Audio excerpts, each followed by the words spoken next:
माँ एक इमोशनल कहानी। कामिनी निर्विकार भाव से बैठी शून्य में ताक रही थी। सामने रखी हुई चाय कप की ठंडी हो चुकी थी। कल तक जिस घर में हंसी मजाक ठहाकों की आवाज़ें गूंजती थी, रसोई खुशबू से तर रहती। कहीं बेटी की साड़ियाँ बिखरी होती तो कहीं सलवार कमीज। कभी कौन सी फिल्म देखने जाना है इस पर भारी डिस्कशन होता तो कभी अगली छुट्टियां की प्लानिंग। पर आज पूरे घर में गहरी चुप्पी थी। कामिनी के कानों में अचानक बेटी और नातिन की आवाज़ गूंजने लगती, पर नज़रें उठाकर देखती तो साए साए करता उदास घर खाने को दौड़ रहा था।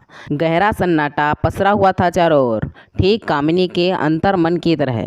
कामिनी ने गहरी सांस ली और उठ खड़ी हुई। बालकनी में टहलते हुए कामिनी ने नीचे देखा। बगीचे में खेलते हुए बच्चों को देखकर फिर स्वीटी की याद आ गई। एक हुक सी उठी भीतर से जो उसकी आंखें भिगो गईं। बिल्कुल नीरू पर गई है स्वीटी। हाँ, नीरू भी तो इतनी ही थी जब उसकी गोद में आई थी। वक्त पंख लगाए कैसे उड़ जाता है पता ही नहीं चलता। कामिनी बालकनी में रखी आराम कुर्सी पर आंखें मूंदे बैठ गई। क्या दीदी, आपने चाय भी नहीं ली? तबीयत तो ठीक है ना आपकी? रीमा ने कंधे पर हाथ रखते हुए अपनत्व से पूछा। हाँ हाँ, बिल्कुल ठीक है, कामिनी अचकचा कर बोली। दूसरी चाय बना दो दीदी? कामिनी गहरी सोच में डूबी हुई थी। उसने कोई जवाब नहीं दिया। क्या बात है दीदी, लगता है आपको नीरू की याद आ रही है। रीमा वर्षों से कामिनी के पास काम करती थी, भली भांति जानती थी कि उसके मन में क्या चल रहा है। अरे नहीं री, कामिनी ने ज़बरदस्ती मुस्कुराने का प्रयास किया। बेटी तो होती ही पराया धन है। मैं तो खुश हूँ, ऐसा योग्य दामाद और नातिन का सुख लिखा है मेरे भाग्य में। मैं तो अगर दिया लेकर ढूंढती तब भी ऐसा दामाद ना ढूंढ पाती। ये तो नीरू की किस्मत है कि उसे ऐसा होनहार, व्यवहार कुशल, नेक दिल जीवन साथी मिला। चल थोड़ी सी कॉफ़ी बना दे। रीमा को कॉफ़ी का कहकर कामिनी अपने बेडरूम में आ गई। तकिया लेकर लेटी तो बंद आँखों के सामने अतीत चलचित्र की भांति सजीव हो उठा। ये बात तब की है जब मैं बीए फाइनल में थी कि एक दिन पापा ने आकर कहा, कल विकास के मम्मी पापा आ रहे हैं तुम्हें देखने। कामिनी, तुम घर पर ही रहना। अचानक शादी की बात सुनकर मुझे झटका सा लगा। मैं अभी आगे पढ़ना चाहती थी, कुछ बनने की तमन्ना मन में थी, पर जब पापा से कहा तो दो टूक जवाब सुना दिया। देखो कामिनी, मैं तुम्हारे कुछ बनने के चक्कर में नहीं पड़ना चाहता। फिर तुम्हारे पीछे छोटी भी तो है। अपनी नौकरी रहते मैं तुम दोनों के हाथ पीले कर देना चाहता हूँ। भगवान ने बेटा तो दिया नहीं, समय रहते मैं अपनी जिम्मेदारियों से मुक्त होना चाहता हूँ। विकास अच्छे खाते पीते घर का लड़का है। वो तो तुम सुंदर हो इसलिए बात बनी, वरना उसके घर लड़की वालों की लाइन लगी है। पापा मुझे समझा रहे थे। मेरी आंखों के आगे अंधेरा छा गया। मेरे सपने चूर चूर हो गए थे। बहुत रोई थी उस दिन में। मुझे याद आए बचपन के वे दिन जब पापा मुझे राजकुमारी कहकर बुलाया करते थे। हम दो बहनें ही थी, पर पापा ने कभी हमें बेटे से कमतर नहीं माना था। पर आज पापा अक्सर कहते थे, देखना मेरी होनहार बेटियां मेरा नाम दुनिया में रोशन करेंगी। मैं इन्हें आईएएस ऑफिसर बनवाऊंगा। लाल बत्ती की गाड़ी में बैठकर जब ये जाएंगी तो दुनिया देखती रह जाएगी। पर मम्मी के जाने के बाद पापा बिल्कुल बदल गए। हमेशा हंसते रहने वाले पापा का स्वभाव चिड़चिड़ा हो गया था। उन्हें अपनी जिम्मेदारियों से निवृत्त होने की भी बहुत जल्दी थी।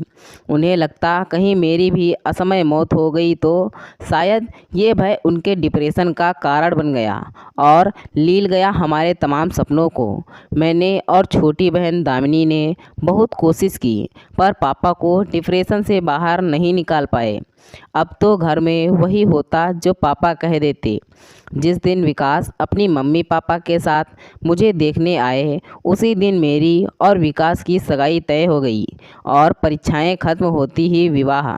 सब कुछ इतना आनंद फानन में हुआ कि सोचने समझने का मौका ही नहीं मिला। वैसे विकास मुझे भी पसंद आया। लंबा कद, गोर वर्ण और उसका शायराना अंदाज। अब मेरे सपनों में था विकास और सिर्फ विकास। मेरे पापा से सारी शिकायतें भी रफा दफा हो गई थी। मुझे विकास से इश्क हो गया था। सच, लड़कियां भी बड़ी अजीब होती हैं। उनकी ज़िंदगी में इश्क का मौसम आते ही वे सब कुछ ड्रॉप कर देती हैं। सारे सपने, ख्वाहिशें, तमन्नाएं कर देती हैं प्रेम के हवाले। आई एम इन लव, इस एक वाक्य के सहारे वो सब कुछ छोड़कर उस शख्स के साथ उड़ जाती हैं सपनों के रंगीन आसमान में, जिसे कल तक वो जानती तक नहीं थी। एक शख्स के मिलते ही नए सपने परवान चढ़ने लगते हैं। इंद्रधनुषी ख्वाहिशें नए सिरे से ज़िंदगी की फ़लसफ़ा तय करने लगती हैं। पूरी दुनिया को उसी नज़र से देखने लगती हैं जिन आँखों में उसे खुद के लिए प्यार दिखाई देता है। शादी के बाद ठीक ऐसा ही हाल मेरा भी था। विकास को देखकर धुंध शुरू होता, विकास की बाहों में रात। मैं वही पहनती जो विकास को पसंद था, वही करती जो विकास को पसंद आए। मेरी सोच विचार सब पर विकास का कब्जा था। विकास के प्यार का जादू मेरे सर पर चढ़कर बोल रहा था। मेरी ज़िंदगी विकास से शुरू होकर उसी के आगे पीछे लट्टू की तरह नाच रही थी। शादी के महीने भर बाद हम हनीमून मनाने गोवा चले गए। गुलाबी सुबह, सुहानी शाम, समंदर की लहरें, खुशनुमा माहौल, पींगे भरता इश्क, गाली रेत पर निशान छोड़ते कदम, बाहों में बाहें और आँखों में आँखें डाले एक दूसरे का साथ। लेकिन इन सब के बीच कुछ ऐसा था जो मुझे हलवे के बीच किरकिरी का एहसास करवा रहा था। हनीमून के दौरान मैं समझ गई थी कि विकास को काफ़ी गुस्सा आता है। एक तरफ उसकी जिंदा दिली मन मोह लेती, तो दूसरी तरफ उसका गुस्सा मेरे सारे अरमानों पर पानी फेर देता। बात बात पर रोकना टोकना विकास की आदत थी, पर मैं तौला पर में मासा। विकास का बर्ताव मेरे सामने बहुत से प्रश्न चिन्ह छोड़ रहे थे, पर किससे कहती, क्या कहती। 10 दिन गोवा में बिताकर हम इलाहाबाद लौट आए थे। धीरे धीरे मेरी समझ में आ गया था कि विकास जिद्दी, क्रोधी और गुस्सैल स्वभाव का मनमौजी इंसान था। उसके लिए वही सही था जो उसने कहा। किसी और की बात सुनना, मानना उसे गवारा नहीं था। मैं सब कुछ जान गई थी, पर मैंने सोचा मैं अपने प्यार से विकास की बुराइयों को अच्छाई में बदल दूंगी। बस इसी प्रयास में मैं उलझती चली गई। मेरा समझना विकास को हमेशा उपदेश ही लगता। वो चिल्लाकर चीख पड़ता। संयुक्त परिवार में मुझे सबके सामने बार बार अपमानित होना पड़ता। मेरी तीस मेरी आंखों में पानी बनकर बरसती, पर इससे कहाँ कुछ बदलने वाला था। दीदी कॉफ़ी, रीमा ने लाइट जलाते हुए कहा। बाहर गहरा अंधेरा हो गया था, ठीक मेरे जीवन में छाए अंधेरे की तरह। पर रात को ज्यों चंद्रमा आलोकित करता है, नीरू भी रोशनी बनकर आई थी मेरी ज़िंदगी में। कॉफ़ी पीते हुए यादों के पन्ने फिर फड़फड़ाने लगे थे मेरे सामने। शादी के 2 साल बाद विकास का तबादला दिल्ली हो गया। मैंने राहत की सांस ली। कम से कम सबके सामने जलील तो नहीं होना पड़ेगा। विकास की आदतें यहाँ भी ज्यों की त्यों बनी हुई थी। हर बात पर, हर चीज़ में मीन मेख निकालना, चिल्लाना, अपनी टांग छोटी से छोटी और बड़ी से बड़ी बात पर ऊपर रखना उसके स्वभाव का हिस्सा थी। मैं लाख कोशिशें करती, पर विकास किसी परिवर्तन के लिए तैयार नहीं था। कभी कभी मेरा मन करता कि सब कुछ छोड़कर भाग जाऊं, कहीं दूर, बहुत दूर, पर कहाँ। ये ऐसा यक्ष प्रश्न था जिसका जवाब नहीं था मेरे पास। परंपरा की बेड़ियों में जकड़ा मेरा मन डोली में आने वाली सिर्फ अर्थी पर ही वापस जाती है कि आगे कुछ सोच ही नहीं पाता। दिन, महीने, साल यूं ही गुजरते जा रहे थे। धक्का मुक्की करते हुए सांसें चल रही थी। मेरा मोम दिल पत्थर होता जा रहा था। मुझे सब कुछ सहने की आदत सी हो गई थी, फिर चाहे वे शब्द के तीर हो या कुछ बोलने की एवज में मिलने वाला तमाचा। शादी को 4 साल बीत गए थे, पर मेरी गोद सूनी ही रही। विकास को एक और बहाना मिल गया था मुझे अपमानित करने का। भगवान भी न जाने किन कर्मों का फल दे रहा था। डॉक्टर ने तो सब कुछ नॉर्मल ही कहा था, पर हारे हुए जुआरी की तरह चुप रहना ही मेरी नियति बन गई थी। कॉफ़ी ख़त्म कर टहलते हुए याद आया वो दिन जब नीरू मेरी ज़िंदगी में आई। उस दिन सुबह आँख खुली तो लगा नीचे काफ़ी शोर हो रहा है। मैंने बालकनी से देखा पर माजरा समझ नहीं आया, तो फिर नीचे चली गई। पुलिस भी थी। पता चला किसी टैक्सी वाले की टैक्सी में कोई अपनी 1 साल की बेटी को छोड़ गया था। बच्ची उस भीड़ को देखकर लगातार रो रही थी। सब उस मासूम की तरह तरह के सवाल कर रहे थे, लेकिन वो उन सब अजनबियों को फटी फटी आंखों से देखती और फिर रोना शुरू कर देती। पुलिस अपनी पूछताछ कर रही थी। टैक्सी वाला अपनी अनभिज्ञता की कहानी कह रहा था। लोगों के कयास जारी थे। कोई माता पिता के भूलने की बात कहता, कोई जानबूझकर छोड़ देने की, कोई बेपरवाही के अन्य किस्से सुना रहा था, तो कोई भगवान की लीला बता रहा था। पर किसी को बच्ची की परवाह थी ऐसा नहीं लग रहा था। मैंने आगे बढ़कर बच्ची को गोद में लिया और फिर पासी की पान की दुकान से टॉफ़ी और बिस्किट खरीद दिए। बच्ची थोड़ा सा स्नेह पाकर चुप हो गई। मेरी ममता मुझे मजबूर कर रही थी। मैं लगातार उसके सर पर हाथ फिराती रही। पुलिस ने अपनी कार्यवाही समाप्त की और मेरी गोद से बच्ची को लेने लगी। मैं जैसे ही बच्ची उन्हें सौंपने लगी, वो फिर से रोने लगी। अब मेरी ममता अपने चरम पर थी। मैं उसे रोते हुए नहीं देख पा रही थी। फूल सी नन्ही जान मेरी गोद से नीचे उतरना नहीं चाहती थी। उसने मेरी साड़ी का पल्लू कसकर पकड़ रखा था। मेरे भीतर की माँ ने बिना विकास की परवाह कहा, जब तक इसके माता पिता नहीं मिल जाते क्या मैं इसे अपने पास रख सकती हूँ।